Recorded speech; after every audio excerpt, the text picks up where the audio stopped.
Pemirsa, kita sudah mendengarkan penjelasan Kapolri Jenderal Polisi Tito Karnavian. Sekarang giliran Panglima TNI Jenderal TNI Gatot Nurmantio. Selamat malam Panglima. Assalamualaikum warahmatullahi wabarakatuh. Waalaikumsalam warahmatullahi wabarakatuh. Panglima, bagaimana melihat kejadian yang begitu ya, menegangkan lah. Kalau saya menegangkan bagi saya. Sampai malam itu yang akhirnya ternodai juga. Pada mulainya udah bagus. Kalau lihat gambar tadi, itu gambar siang. Bagaimana polisi dikasih minuman sama para demonstran. Ada tentara yang membasuh kaki demonstran untuk sholat. Gimana Panglima melihat? Terima kasih. Assalamualaikum warahmatullahi wabarakatuh. Selamat malam para pemirsa dimanapun berada. Bung Karni, di samping Presiden menyampaikan terima kasih, saya juga menyampaikan bangga sebagai penduduk Indonesia, sebagai seorang Muslim, di mana menunjukkan demo yang begitu besar, tetapi umatnya sangat patuh dengan kiainya, dengan ulamanya, dengan habaibnya.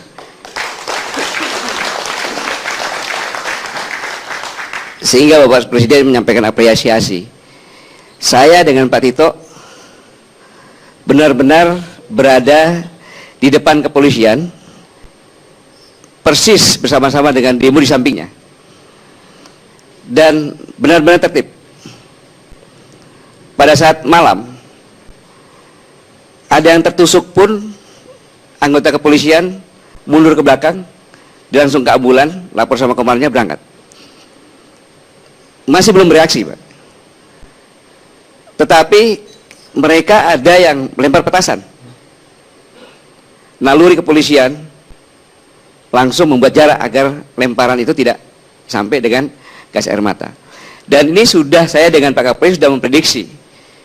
Sehingga H-1 saya dengan Pak Kapolri mengumpulkan semua komandan-komandan di Mabesat, mengingatkan bahwa ada skenario upaya-upaya untuk membuat petugas marah dan bertindak di luar kepatutan. Makanya pertama kali dijelaskan bahwa kamu akan dibuat marah. Tidak marah, ditendangin. Tidak marah, dipentungin. Dan sampai ada yang tertusuk. Itu yang saya katakan. Sampai ada yang ditusuk. Jangan bereaksi. Ke belakang mundur. Ini karena memang ada skenario seperti ini. Dan ternyata terbukti. Jadi saya melihat jelas yang melakukan ini bukan pendemo. Karena begitu Pak Tito dengan saya menyampaikan, di sini Kapolri, di sini Panglima TNI, hentikan kegiatan dan mundur. Itu mundur, dan yang memberi batas adalah para pemimpinnya, para ulamanya. Yang sisa hanya yang membuat provokator. Yang akhirnya karena terpisah mereka lari. Dan pada saat itu juga ada yang anak-anak kecil, anak-anak Parubaya membakar bus, membakar mobil Darmas. Ini. Nah, pada kondisi seperti ini, izinkan saya menyampaikan sedikit perspektif ancaman yang dialami bangsa Indonesia. Ini diawali dengan peak oil theory oleh Mario King, di mana produksi minyak mulai menurun tahun 80-an dan menyebabkan gaya hidup berubah. Lebih instan, orang bisa sampai 18 jam tidak bisa meninggalkan HP-nya.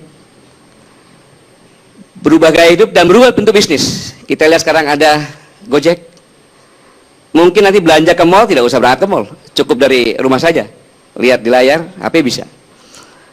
Dan ini karena turunnya produksi minyak menyebabkan krisis ekonomi dan depresi ekonomi. Depresi ekonomi pasti sebanding dengan meningkatnya kejahatan dan konflik. Dan bermula kepada persaingan global. Hal ini dipicu lagi.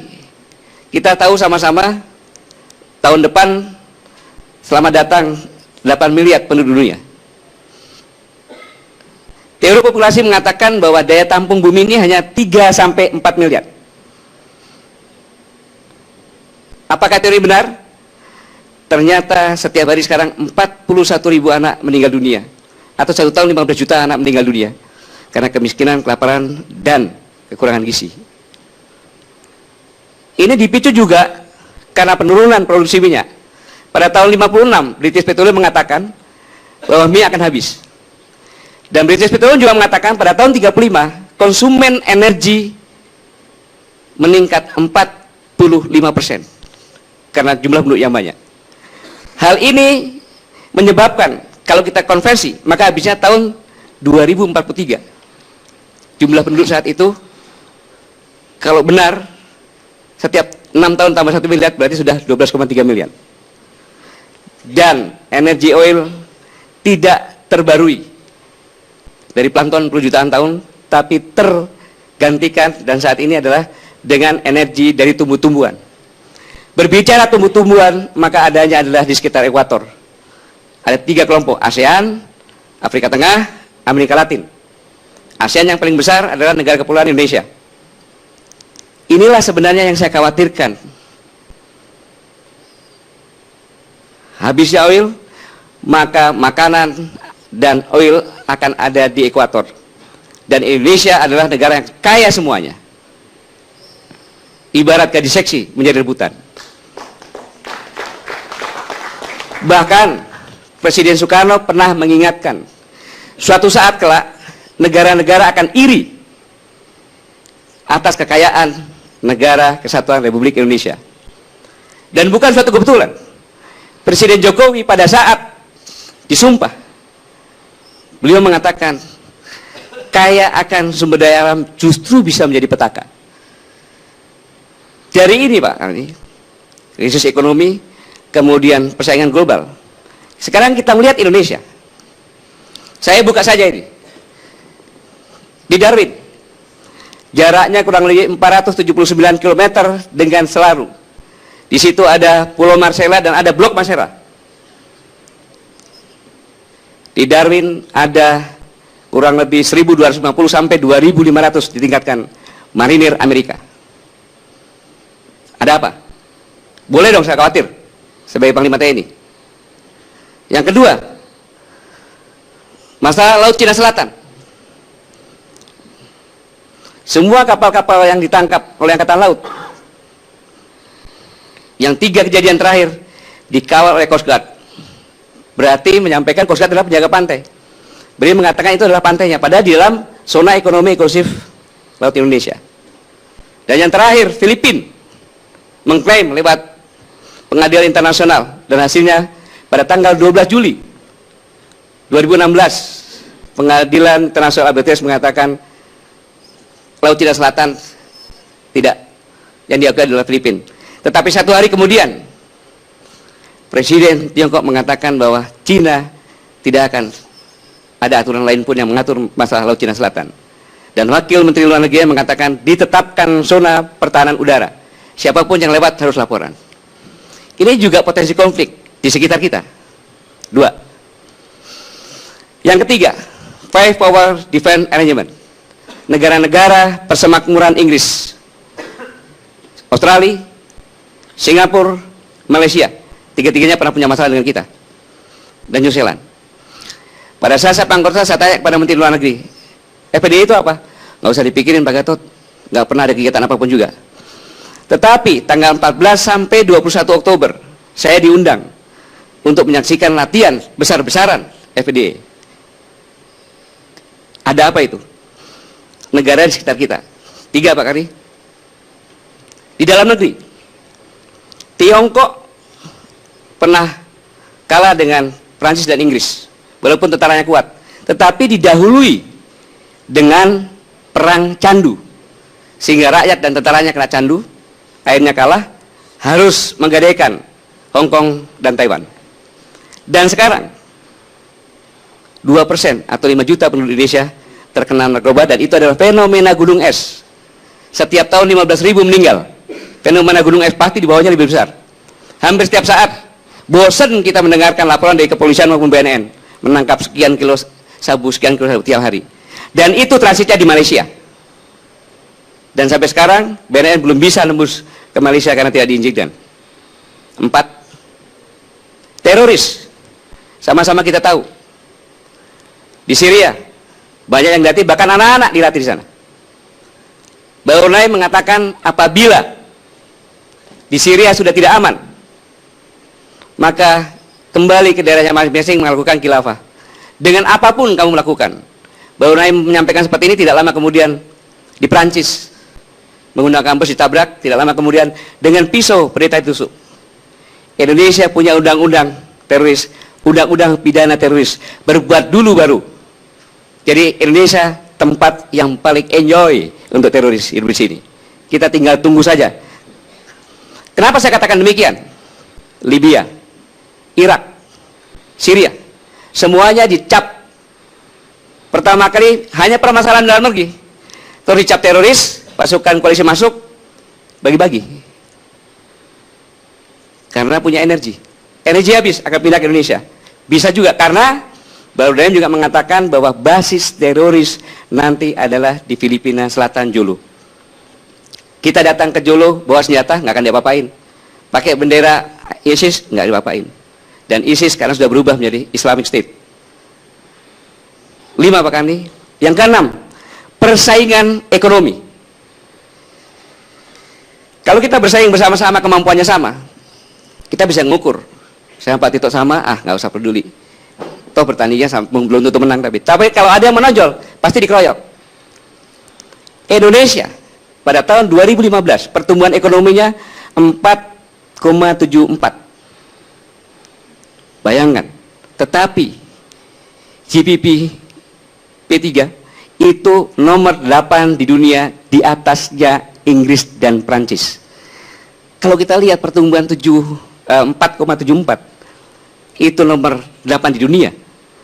Bagaimana dunia? Dan Indonesia juga merupakan negara yang luar biasa, yaitu negara yang kepercayaan konsumennya tertinggi nomor 3 di dunia saat ini. Kemudian juga sebagai negara peringkat kedua dunia, negara yang paling optimis. Sebagai bukti, awal tahun kita masih 5,1% pertumbuhan ekonomi. Kemarin BPS mengatakan 5,2%. Dan yang paling menakutkan negara tetangga adalah pada saat sebelum tax amnesty diundangkan. 1 Singapura dolar sama dengan 9.834 34 rupiah. Dan ringgit Malaysia 3.280. Begitu besoknya diundangkan, terkoreksi 134 untuk dolar Singapura dan ringgit 147. Bayangkan, negara Singapura yang tenang, Malaysia yang tenang, ekonominya stabil, tiba-tiba gara-gara Indonesia tax amnesty turun. Dan sekarang semuanya terkoreksi 275 untuk dolar Singapura dan 116 untuk Malaysia. Ke-6 inilah Bang Karni, pasti semua kejadian di dalam negeri akan dimanfaatkan untuk menggoyang. Inilah yang dikatakan. Mengapa demikian? Karena Indonesia kaya akan energi, kaya akan cadangan pangan lautnya, dan ini pasti ada invisible hand. Inilah sebenarnya yang saya khawatirkan. Tetapi saya katakan tadi, saya bersyukur bahwa umat muslim Indonesia yang menjadi benteng terakhir Islam yang demokrasi, yang paling terakhir menjadi gambaran Islam yang rahmatan lil alamin, bisa dibuktikan. Dan yang paling parah lagi adalah kebijakan presiden, pemerintah untuk memberikan peluang bisnis menengah ke bawah secara bebas berkompetisi sehingga tumbuh, dan pembangunan tidak bersentral di Jawa tapi di sudut-sudut. Inilah juga yang menyebabkan pertumbuhan kita lebih optimis. Inilah sebenarnya yang ditakuti. Ini kira-kira perspektif ini, sehingga Saya mengajak semuanya, kita melihat benar-benar bahwa kita ini akan diganggu terus. Karena kalau kita maju, negara-negara lain juga akan khawatir. Begitu Bang Ardi. Baik Jenderal, tapi saya mau mempertajam dulu.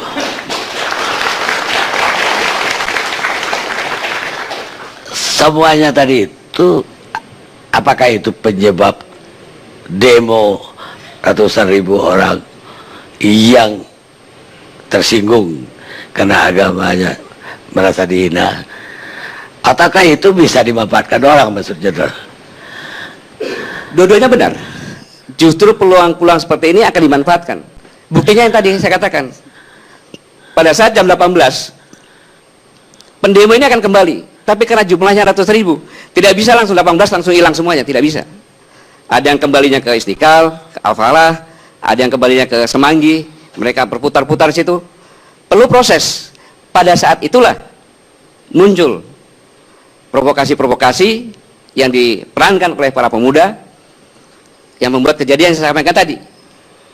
Dan buktinya provokasi maupun anak-anak yang melakukan kegiatan tersebut ditangkap oleh Pak Kapolri yang sudah jelas oleh Pak Kapolri tadi. Demikian Bung Kardi. Baik Jenderal, kita rehat dulu sejenak.